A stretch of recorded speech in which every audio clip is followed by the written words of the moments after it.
Hello viewers, আমার channel আহারি media আপনাদের সবাইকে স্বাগত। আজকে আমি আপনাদের একটি খুব সহজ পদ্ধতিতে চিকেনের রেসিপি করে দেখাবো। এখানে আমি 8 থেকে 10 টুকরো চিকেন নিয়েছি। এর মধ্যে কিছুটা লবণ, আদা রসুন বাটা, 1/4 কাপ দই এবং একটি ডিম দিয়ে মাখিয়ে রেখেছি। শেষে একটু হলুদ গুঁড়ো দিয়ে দেবো।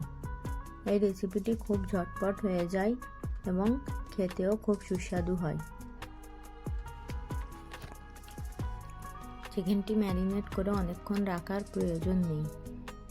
এই ম্যারিনেট করার পরে একটি কড়াইতে সাদা তেল কিছুটা পরিমাণ দিয়ে এর উপরে শুকনো লঙ্কা 4 থেকে 5টি দিয়ে ভালো করে ভেজে তুলে নেবেন।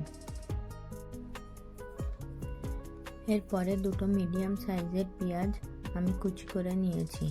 এই পেঁয়াজগুলোকে তেলের মধ্যে ভালো করে বাদামি করে ভেজে নিতে হবে। পেঁয়াজের মধ্যে লবণ দেবেন না। বাদামি করে ভাজা হয়ে গেলে ম্যারিনেট করে রাখা চিকেনটি দিয়ে দিতে হবে।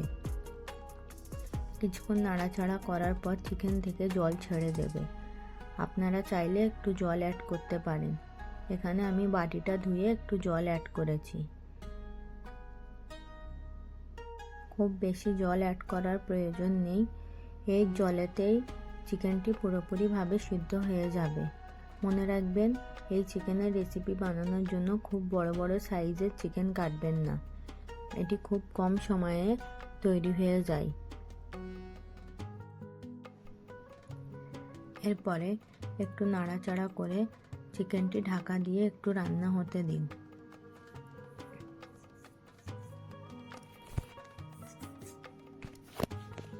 চিকেন থেকে যেই জলটি বার হবে সেই জলেতেই চিকেনটি সিদ্ধ হয়ে যাবে। এরপরে কিছুক্ষণ পরে আপনারা 1 কাপ দুধ অ্যাড করবেন। দুধটি আগে থেকে আমার ফুটিয়ে রাখা ছিল।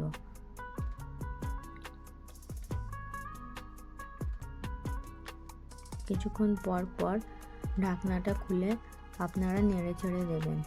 খুব বেশি সময় লাগে না, এটি খুব তাড়াতাড়ি হয়ে যায়। খেতেও খুব সুস্বাদু হয়।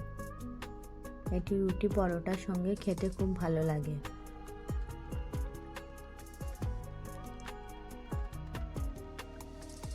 দেখুন, জলটা এইভাবে শুকিয়ে গেলে আপনাদের চিকেনের রেসিপি পুরোপুরিভাবে তৈরি।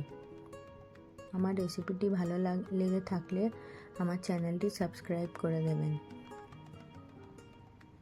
আমার রেসিপিটি পুরো দেখার জন্য আপনাদের অসংখ্য ধন্যবাদ।